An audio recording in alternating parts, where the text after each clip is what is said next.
Welcome to the Brett Davis Podcast.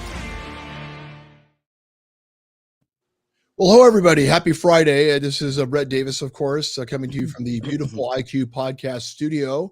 Actually, Attorney King studio in, of course, Coronado, California. Hope everybody's having a great day.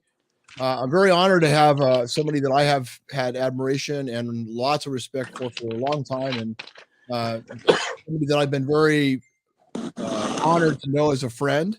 Of course, Dr. Bob Goldman, Dr. Robert Goldman, who's also a world champion international athlete. He's in, how many times are you in Guinness World Records?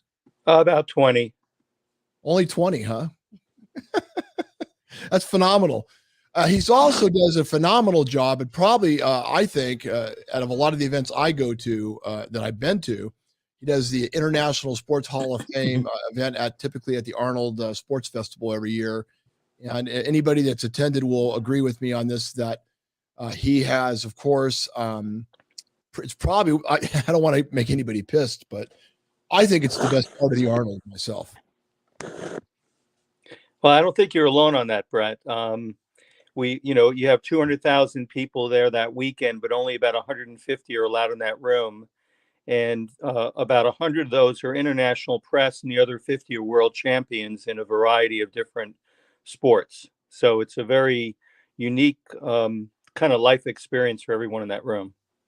You honor some of the most interesting world's greatest athletes, I think, from all over the place. I mean, the list of names is just like, astounding. Everybody that I know loves this event. And why do you think it's so successful, other than the fact that you're involved and you keep an eye on every detail?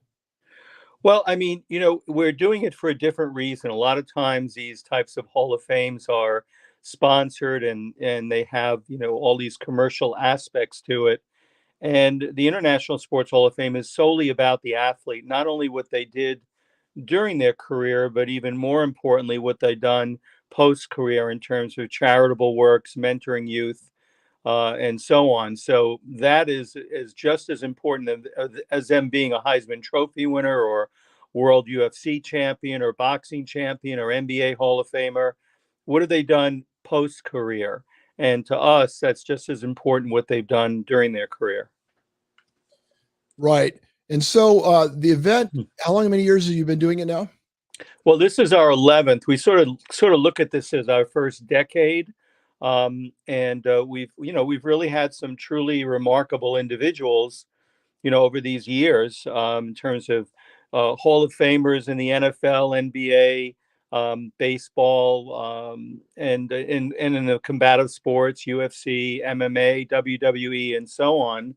So it's really been a really terrific experience for us to be able to honor these people in the fashion that I think that they should be. As an example, we've had 7 UFC world champions: Randy Couture, Bas Rutten, Ronda Rousey, Hoist Gracie, Forrest Griffin, Frank Shamrock, and Stipe Miocic. And we've had 4 Heisman Trophy winners: Archie Griffin, Herschel Walker, Eddie George, Marcus Allen. We've had 5 Mr. Olympias: Arnold, Franco, Lee Haney, Ronnie Coleman, Jay Cutler, 2 Miss Olympias, Corey and Linda Murray, 2 world boxing champions, Evander Holyfield, who is a 5-time world champion, Vinny Paz, also 5-time, and 6 WWE WF world champions, as well as 2 Major League Baseball Hall of Champions and multiple Olympic gold medalists. Man. So this last Mr. Olympia, you had the Sports Hall of Fame, International Sports Hall of Fame event there also, didn't you? Yeah, we this is the first time we did not do it at the Arnold. We did it at the Olympia, and this year we're at the Arnold again, and we'll see. As the world is kind of in a crazy place, so we've had to make adjustments. We're very lucky. Several years ago, ours was the only event at the Arnold because it was right when COVID was taking hold.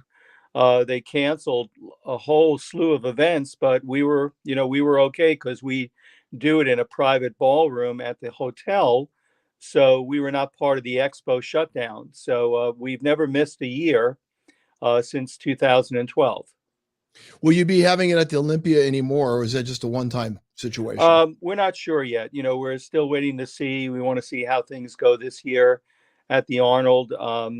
We think both of those venues are great venues, but for the most part, we've been at the Arnold over the 10 of the 11 years. One thing I think is important is, and I think you and I will agree on this, is honoring the human spirit of these athletes. They're not just muscles and bodies. They're these people that have spirit and soul that have given everything that they have to what they do and have created greatness, but they've also given back in a lot of ways, haven't they? Yeah, and that's again, that's one of the key components to us is, not only their persistence overcoming the resistance or challenges that they've had to deal with in their lives, but these are people who strive for perfection. They may not always achieve it. They're not afraid to fail. They understand failure as part of going to achieve things. But sometimes perfection may not be attainable, but if we chase perfection, sometimes we can catch some excellence. And I think our candidates are really prime examples of overcoming what life has thrown at them and still ending up on top, even when they've had some bumps along the way. And I think that those stories are very vital right now because of the pandemic and because people are going through their own challenges. These stories, it's too bad more people didn't. I mean, we need to get the message out more about all the great things and on the people that have been honored, of course, through your sports Hall of Fame event, because those stories are so uplifting and so positive. And I think everybody's kind of tired of all the negative media stuff. Yeah, we try to make it a very, very, very positive, almost spiritual experience for those in the room, because you'll have a world strongest man next to a WWE world champion sitting next to a UFC world champion next to a baseball Hall of Famer. I mean, typically, if you have like a baseball Hall of Fame or NFL Hall of Fame, I mean, they're just all football players in the room or all baseball players in the room. And in our room, you've got world champions in a whole variety of different areas of sport. And the mutuality between all of these people is that they're not just champions in life, but also champions in what they're trying to do, giving back to this next generation and to those around, and continuing to inspire. I mean, a few good examples are you take what could be considered like a normal person, but they do absolutely extraordinary things, like a David Goggins, who, just is a remarkable machine who has overcome so many challenges, or a Ted Kennedy, who, also a Tim Kennedy, who, also, a good fighter, but the giving back and the service to his country and so on. So I think, we try to pick those people that are not only extraordinary in their sport career, but really remarkable and extraordinary post career and what they've done. Let's talk a little bit about you, which you have a problem doing because you are very selfless and you just always think about other people. You always have.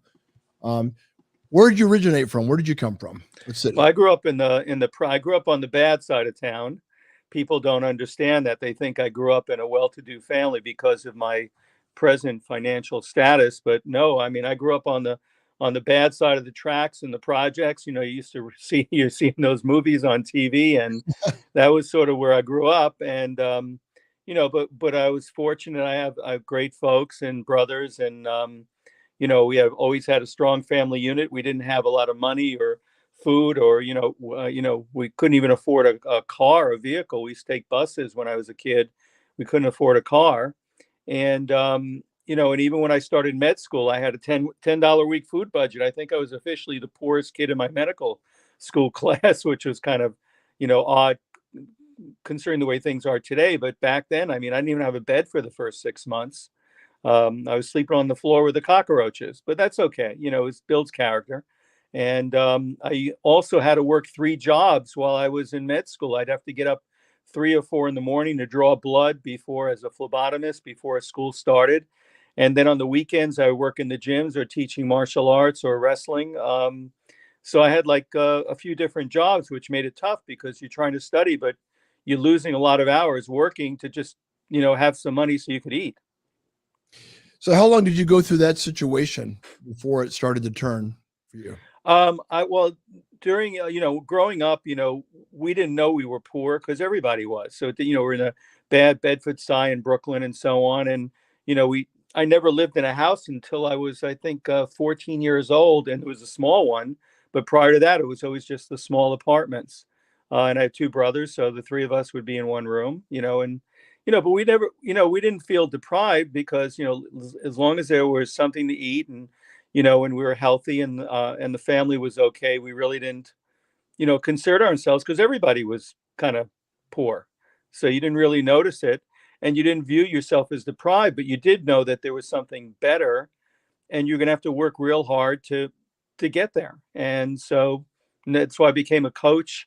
After high school, when I was in college, I was coaching the high school team. I went back to the high school to do some coaching, and you know, mentoring and teaching. That's why I really like martial arts because everyone is a teacher, everyone's a mentor. You're passing your art down, and that I think really distinguishes the folks in the MMA community and the martial arts community from other sports because it's all about teaching and sharing that knowledge with others, which I think is really unique. That's why this class is, for the first time, one theme. It's all MMA combative sports, which we've never done before, but it's sort of my soft spot for something that I've really lived with since I was a preteen, and to honor these individuals who I think are just truly remarkable um, athletes. It's a pretty cool thing to be able to do that.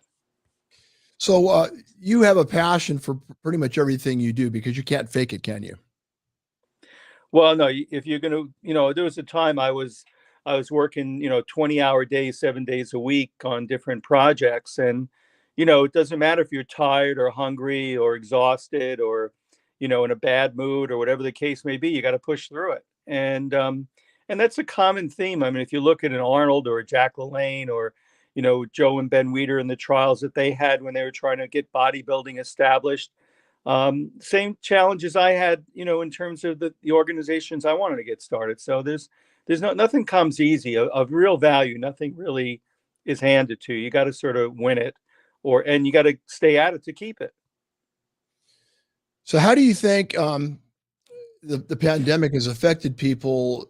Because a lot of people, some people have just been beat down, and they don't seem to be able to get back up. There seems to be problems finding workers to go to work and do jobs for different reasons. What advice or thoughts could you give to that situation to individuals out there that maybe feel like lost or maybe just don't know what to do? Because this is a very challenging time, isn't it? Yeah, in all chaos, there's opportunity. I ended up doing a number of things during the height of the pandemic that I would never do. Some intellectual things in terms of archiving artifacts and reading things and learning things that I normally never went to spend the time because I was also busy getting on a plane, flying to this country or that country. And so in all bad things, there are some good things that can come out of it, but it really comes from someone's internal makeup.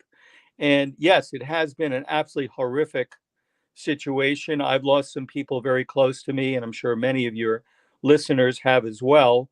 But it's a matter of, we got to pick ourselves up and get at it again. I mean, life is rough, and it's not just us. I mean, if you go back through millennia, I mean, there's always been horrible things going on in terms of wars, the Crusades, the people invading other countries, with their swords, and you know, you go through history, it was actually a lot rougher than it is now.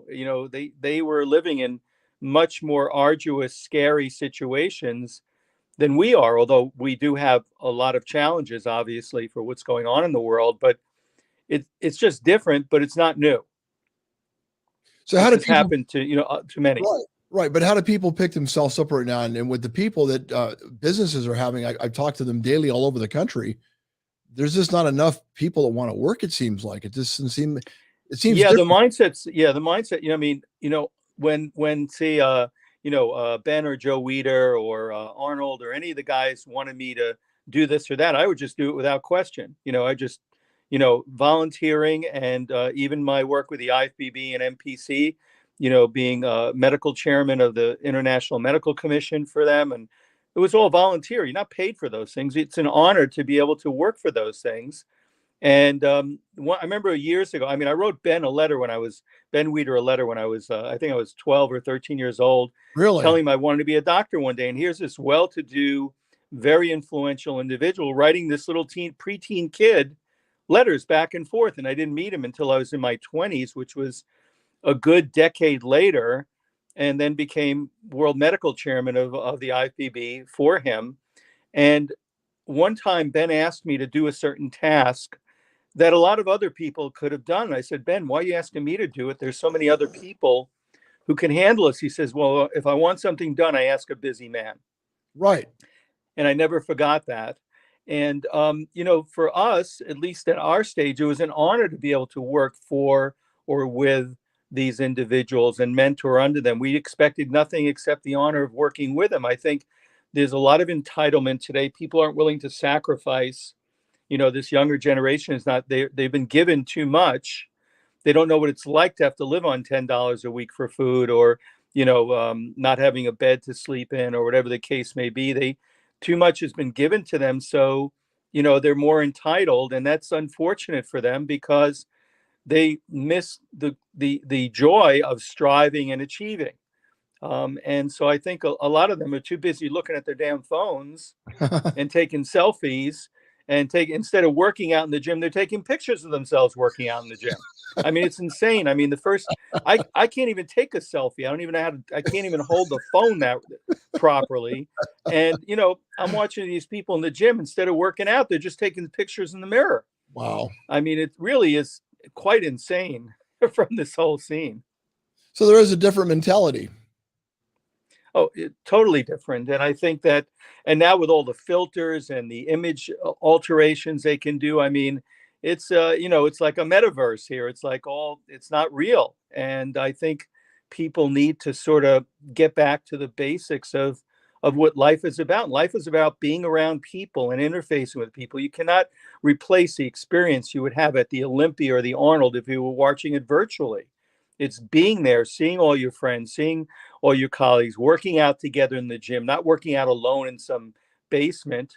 It's that human interaction is critical. And I think people are really starved for it.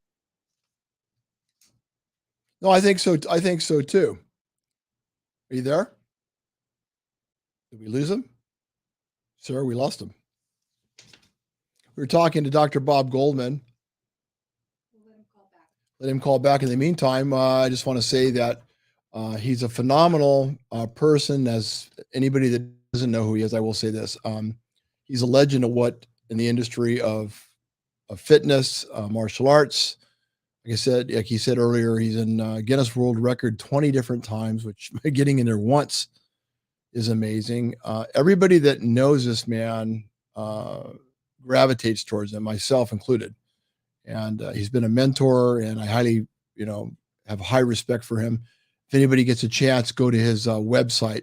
Is the website on there, Sarah, at the bottom for the sports festival event?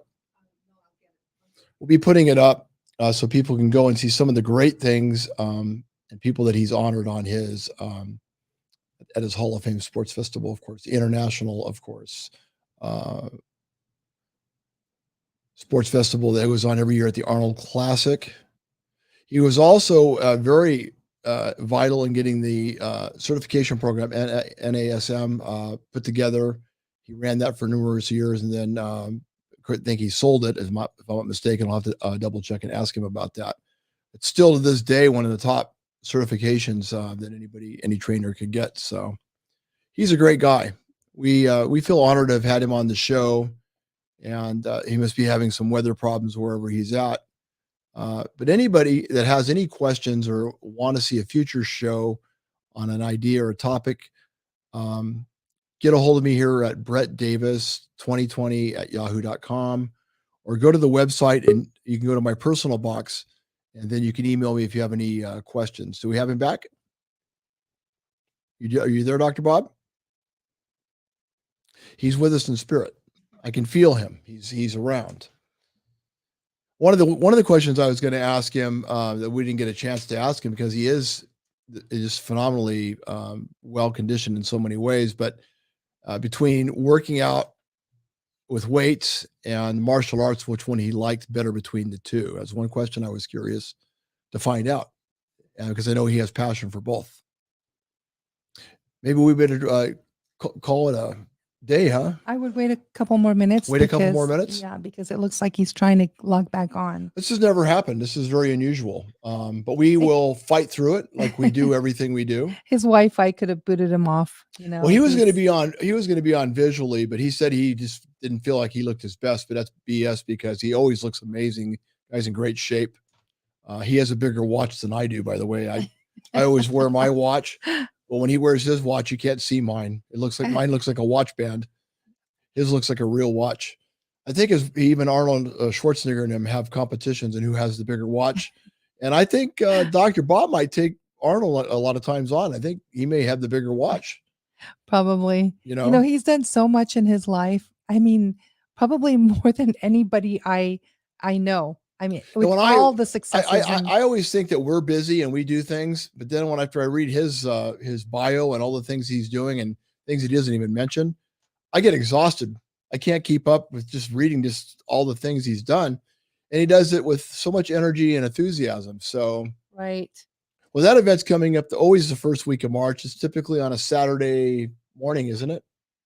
Usually. What are you talking about? The Hall of Fame. Oh, yeah. Saturday morning. It's like amazing. And I've been to a lot of different events and we put events on, but I'll tell you that event is got to be one of the best. It's so well put together. I mean, it's phenomenal. Well, it's organized, but it also the stories of these people and how they've overcome, they're great at what they do, but the obstacles that they've overcome, everybody from Herschel Walker to, like he said earlier, to, Lee Haney, Franco Colombo, Frank Shamrock. The name, I could just go on and on and on. What's his name? He used to be for the Raiders. Marcus Allen, who was one of my favorite players. You know what interests me is that he is an anti-aging doctor as well, isn't he? He puts on that big event in Las Vegas. Yeah, and that's the other thing. I don't think I think he founded it and started it. But A4M. And it's still going very strong. You and I had a mutual friend speak there this year, Dr. Melinda Silva. Okay. Did you know that? No, I didn't. So she was one of the speakers this year at that event. Yeah. I think several of our anti-aging doctor friends, actually, they go there, I think, every year. I enjoyed it the last time we were there. And well, let's put some information on the website up about the I will. Let's do that. And we did our best to try to get to finish the rest of the interview. That only means that we're going to have to do another interview with him. I agree. Right? I agree. Dr. Bob, we understand you wanted to finish the interview and you did a great job on some of the things we talked about. I wish everybody a very happy Friday. And to everybody out there, including Attorney King, Amanpour, thank you for your support. Cody Martinez, the man, the myth, the chief, the legend. The chief. Chairman Cody Martinez. From Saquon Casino. My brother from another mother. And of course, IB Fitness CEO Marina Teal. Whether she likes it or not, one of these days, I think we're going to own a gym together. She just doesn't know it yet. Yeah, but she moved. Well, there's other places we can own gyms. Absolutely. Of course, Nikki Rotten's owner, the owner is Tim Aaron at Nikki Rotten's. I don't know why he just didn't call it Tim's place. Well, the food is excellent. So. Tim Rotten's. Tim Rotten's instead of Nikki. Well, Tim is kind of rotten sometimes. No, he's not. I'm just kidding. Thank you for everything you guys do. And remember, I love Tim. Yes, we do. And I just had a half of a BLT and some tater tots. And now I need to go on a diet. But everybody take care. Go to our website if you want to see more shows. We're going on a blitz. And I'll be coming back with another show in a little bit to talk about how I want to make you a podcast star. Everybody take care. God bless.